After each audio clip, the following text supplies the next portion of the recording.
एक बार की बात है।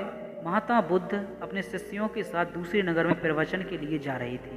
काफी दूर चलने के बाद सभी शिष्य थक गए और वे फिर महात्मा जी से बोले, गुरुजी, यदि आपकी आज्ञा हो तो कुछ देर कहीं रुक कर विश्राम कर लें।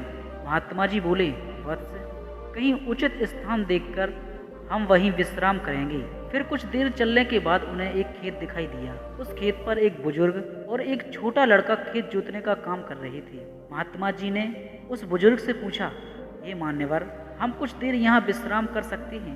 तब उस बुजुर्ग ने महात्मा जी को पहचान लिया और हाथ जोड़कर उनको प्रणाम किया और कहा, हे महात्मा जी, ये तो हमारी खुशनसीबी है कि आप हमारे खेत पर पधारे। आप यहाँ उस पेड़ के नीचे विश्राम करें, मैं आपके लिए जलपान का प्रबंध करता हूँ।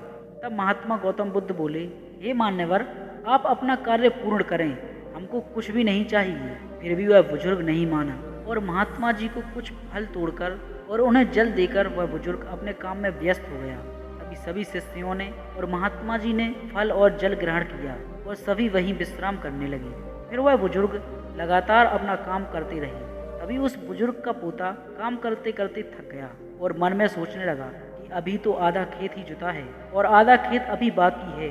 अब मैं कुछ देर विश्राम कर लूं, फिर आधा खेत जोतूंगा। ऐसा सोचकर वह एक पेड़ के नीचे जाकर विश्राम करने लगा। पेड़ की ठंडी ठंडी हवा से उस बुजुर्ग के पोते की आंख लग गई, लेकिन वह बुजुर्ग लगातार अपने काम में लगा रहा। फिर जब उस बुजुर्ग का पोता अपनी नींद से जागा, तब तक उस बुजुर्ग ने सारा खेत जोत लिया था। वह नजारा महात्मा बुद्ध ने और उनके शिष्यों ने देखा।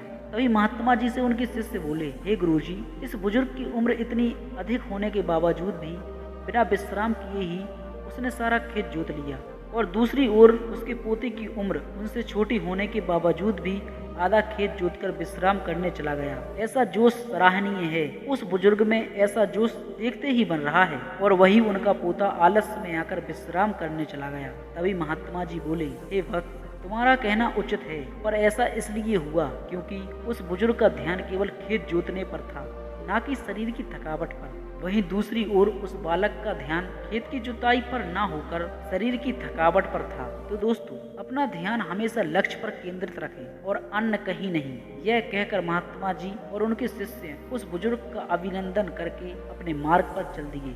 तो दोस्तों, आपको यह कहानी कैसी लगी आप हमें कमेंट में जरूर बताएं। मिलते हैं अगली कहानी में, जब तक के लिए जय हिंद।